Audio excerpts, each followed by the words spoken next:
La revue de presse de Foot Mercato avec PlayStation.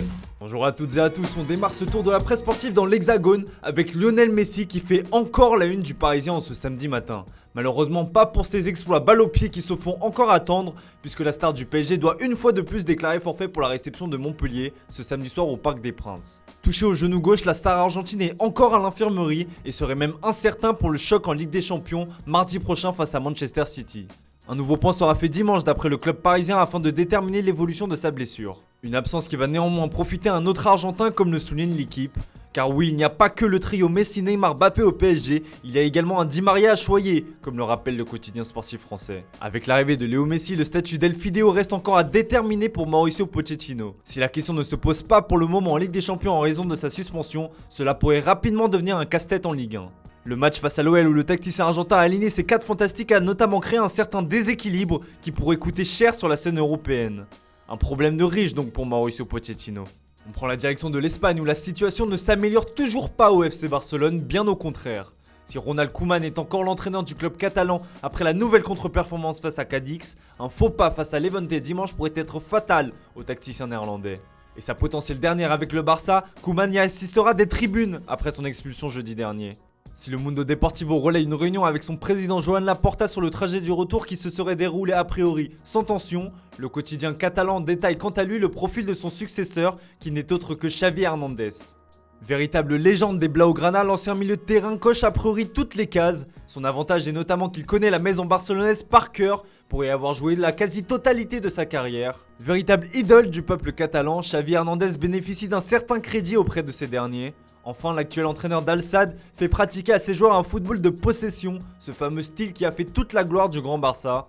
Des arguments de poids donc. Bon, si tout n'est pas tout rose au Barça, il y a quand même une toute petite éclaircie avec le retour du numéro 10 barcelonais. Vous l'aurez compris, on ne parle pas ici de Lionel Messi, mais bien d'Ansu Fati. Après de longs mois d'absence, le prodige devrait enfin faire son grand retour face à Levante ce dimanche.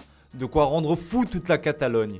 Bienvenue sans chante sport dans son édition du jour. Néanmoins, son retour au sein de l'effectif se fera petit à petit, aucun risque ne sera pris. Petit point à noter, on aperçoit sur la ligne du média catalan le crack de 18 ans aux côtés de Memphis Depay, de visage qui devra incarner la nouvelle ère au Barça. On reste de l'autre côté des Pyrénées mais on file cette fois-ci chez le rival madrilène. De prodige, il en est également le cas puisqu'on parle de Marco Asensio. Le milieu de terrain offensif fait la une de As en ce samedi matin. Marco Asensio se réinvente, écrit plein d'espoir le quotidien espagnol. Auteur d'un triplé lors de la large victoire du Real Madrid 6-1 face à Majorque, le joueur de 25 ans a éclaboussé la rencontre de son talent. Un coup d'éclat qui reste néanmoins trop irrégulier au vu de ses qualités. L'intéressé semble s'en être rendu compte puisqu'il se serait enfin décidé de se donner les moyens de réussir. On apprend notamment dans le quotidien espagnol qu'il a changé son alimentation, qu'il a mis en place une salle de sport à son domicile, il a même engagé un entraîneur personnel et aurait demandé un soutien psychologique. Probablement l'influence Karim Benzema. Et on termine ce tour de la presse sportive en Angleterre où les tabloïds anglais relayent en chœur la brouille entre Ole Gunnar Solskjaer et Jürgen Klopp. Tout est de la faute de Jour, peut-on lire sur la une du Manchester Evening News. Même son de cloche dans le Daily Mirror ou encore le Daily Express, c'est à cause de l'entraîneur de Liverpool que les arbitres ont arrêté de donner des pénaltys à Manchester United. Ole remet notamment en cause la sortie du tacticien des Reds en janvier dernier où Jürgen Klopp s'était plaint du coup de sifflet facile des arbitres en faveur des Red Devils.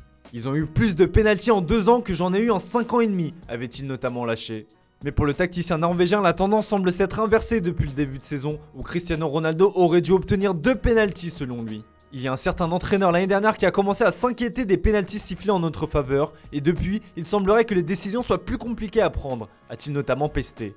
On a déjà la date au 24 octobre prochain où le derby d'Angleterre risque de faire beaucoup d'étincelles. Voilà, c'est tout pour aujourd'hui. Merci pour votre fidélité. Bonne journée à tous. On se retrouve dès demain pour une nouvelle vidéo sur Foot Mercato.